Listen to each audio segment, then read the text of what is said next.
Bonjour à tous, c'est Thibaut du site corrigeton'impôt.fr. Aujourd'hui, pour ce troisième épisode sur la déclaration d'impôt 2024, on va se focaliser, après le Pinel et après les dons, sur les dividendes. Donc, comment déclarer sur la déclaration d'impôt 2024 en ligne ou papier les dividendes que l'on s'est versés ou que l'on a perçus sur l'année passée, donc sur l'année 2023. Ça concerne principalement les gérants de SAS ou de SASU qui souvent se versent des dividendes, mais après, voilà, il y a plusieurs chefs d'entreprise ou des fois des cas particuliers qui font que si vous avez des dividendes, cette vidéo est pour vous. Donc tout va se passer d'abord à l'étape 3, où il faut absolument aller cocher ici revenus de capitaux mobiliers. C'est ça qui va faire apparaître les cases 2, et pour les dividendes, tout se passe au niveau des cases 2, donc je vous invite à bien le cocher ici. Si vous le cochez, pendant votre déclaration, après les cases 1 pour les salaires, etc., vous allez tomber sur ces cases 2 et c'est là qu'on va les remplir. Alors, la vidéo vous montre juste comment faire pour l'espace en ligne. Je vais revenir rapidement sur les différentes options, puisque quand on a des dividendes, on a le choix entre deux fiscalités différentes. Je vous mets quand même un lien dans la description sur l'article dédié que j'ai fait sur le sujet où j'explique vraiment en détail comment ça se passe, ce choix, ce calcul entre les deux impositions. Il y a un petit décalage temporel aussi. Donc si vous n'êtes pas à l'aise avec tout ça ou si ça va un peu trop vite là au niveau de ce que j'explique, lisez bien d'abord l'article. Il y a une autre vidéo qui explique vraiment ça sur les dividendes. Et après, regardez celle-ci, ce sera plus clair. Donc pour les dividendes, il y a trois cases à connaître. Il y a la case ici 2DC, les dividendes c'est des revenus d'action, donc revenus des actions et parts, c'est ici que ça va se passer. Dans cette case, vous mettez absolument les dividendes que vous êtes versés l'an dernier. Donc je vais prendre 100 000, comme ça fera un exemple rond et ça facilitera la compréhension pour la suite. Alors les dividendes, je vous rappelle qu'il y a deux fiscalités, il y a l'impôt sur le revenu et il y a les prélèvements sociaux. Donc sur mes 100 000, je vais payer l'IR et je vais payer les prélèvements sociaux. Les prélèvements sociaux sont de 17,2%, quel que soit votre choix fiscal pour l'impôt sur le revenu. On verra que là, on en a plusieurs, mais les prélèvements sociaux ne bougent pas, c'est 17,2%. Et normalement, en 99% des cas, vous avez déjà payé ces prélèvements sociaux l'an dernier. Et donc, pour que ne pas les repayer au moment de la déclaration, on va aussi remplir la case 2BH avec exactement le même montant qui est en case 2DC.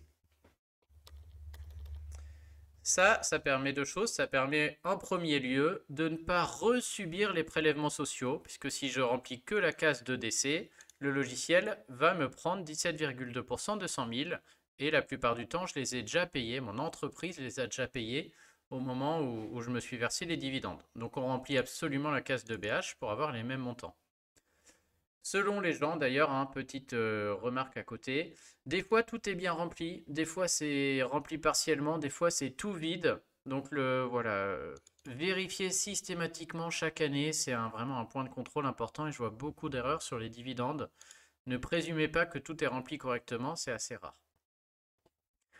Donc je mets les dividendes ici et ici en 2BH pour éviter de repayer mes prélèvements sociaux. Si jamais vous n'avez pas payé les prélèvements sociaux pour une raison X ou Y, que je ne vois même pas. Mais bon, imaginons, dans ce cas-là, la case de BH doit être vide. Une fois que c'est fait, les prélèvements sociaux, c'est réglé, on les a annulés ici, ou on les met en place en laissant ça vide. Parlons maintenant de l'impôt sur le revenu.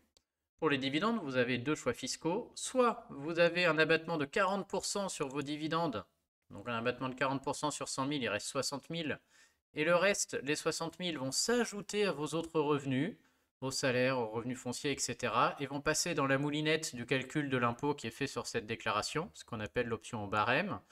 Donc souvent, les 60% passent dans une tranche marginale d'imposition qui est de 11, de 30%, de 41%, de 45% selon les gens. C'est votre première option pour l'impôt sur le revenu.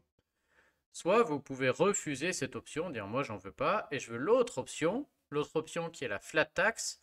Et la flat tax, c'est 12,8% au niveau de l'impôt sur le revenu. Alors c'est 30 au total, mais parce qu'il y a 17,2 de prélèvements sociaux dont on a déjà parlé, qui sont déjà pris, et 12,8% d'impôt sur le revenu. Donc l'impôt sur le revenu, là où on fait le choix, c'est est-ce que je veux 12,8 ou est-ce que je veux l'abattement puis barème. Donc on va voir comment faire ces deux choix. Notez une petite précision pour ceux qui sont très techniques.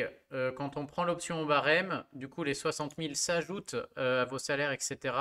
Mais on a aussi une petite partie des prélèvements sociaux qu'on a déjà payés, qui est la CSG, qui se déduit de tous les revenus. C'est une déduction avant calcul de l'impôt. Et donc ça se fait automatiquement en remplissant la case de BH. C'est la deuxième utilité de la case de BH. Ça va permettre de déduire la CSG si on opte pour le barème. Et ça permet de ne pas repayer les prélèvements sociaux. Donc pour le choix, en fait, tout va se passer avec cette case-là, la case 2OP. Soit vous laissez telle quelle, vous ne la cochez pas, et dans ce cas-là, vous êtes à la flat tax, c'est-à-dire que le logiciel, là, il va vous prendre 12,8% de 100 000. Donc on peut aller au bout, hein, mais on peut aller au bout, vérifier que je ne dis pas de bêtises. Hop, j'ai mis que ça, donc j'attends un impôt de 12 800 euros. On est bon. 12 800, la flat tax. Allons corriger.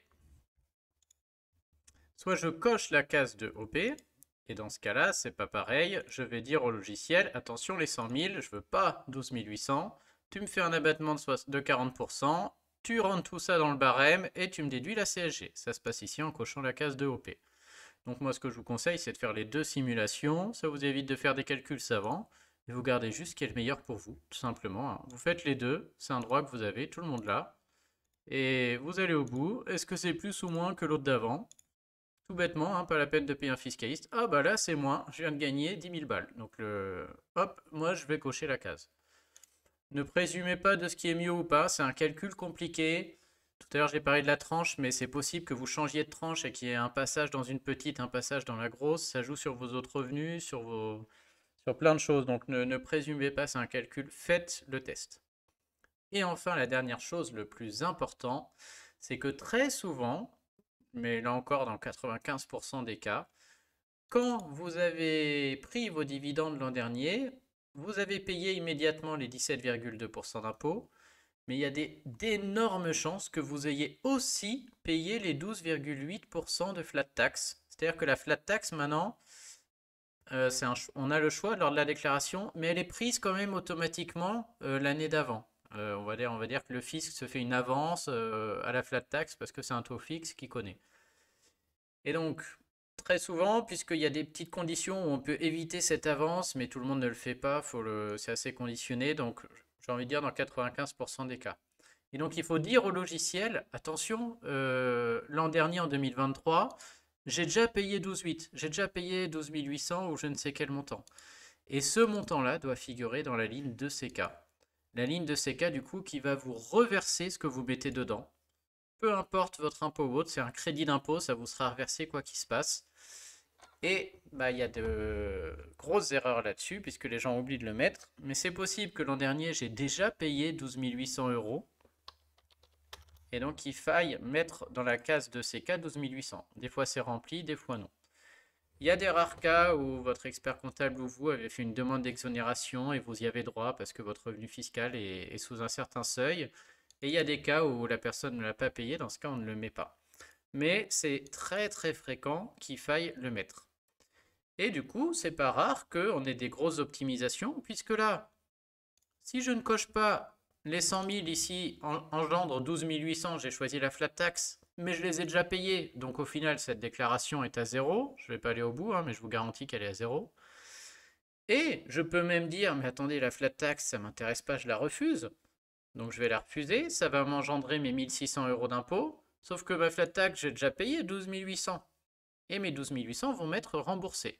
Et donc en remplissant correctement, là tout d'un coup, je vais obtenir un remboursement de l'ordre de 10 000 euros.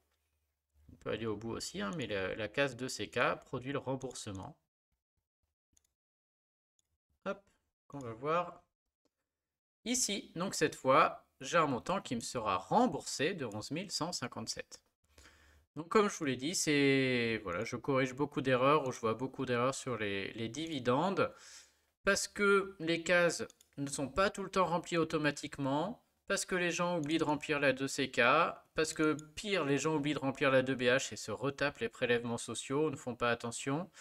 Et votre comptable gère la fiscalité de l'entreprise, donc il a géré les dividendes sûrement correctement, mais malheureusement, ça se réimpacte sur cette déclaration qui est la fiscalité du particulier. C'est deux choses totalement différentes, hein.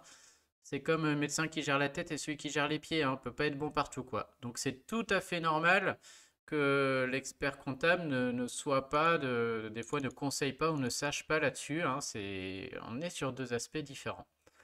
Donc faites bien attention pour cette année. Si vous pensez avoir fait l'erreur les années passées, vous pouvez me solliciter sur corrigetonimpôt.fr pour une demande de contrôle. J'offre le contrôle et je fais un devis uniquement s'il y a matière à corriger, à récupérer de l'argent ici, sur vérifier votre déclaration d'impôt. Et voilà tout ce que j'avais à dire pour les dividendes. J'espère que cet épisode vous aura plu. N'hésitez pas à faire un tour sur le site ou à vous abonner si vous voulez venir échanger sur les conférences en direct avec d'autres, on est plusieurs milliers de particuliers ou de professionnels sur le thème souvent de la fiscalité ou de la gestion de patrimoine. Bonne journée à tous, à bientôt.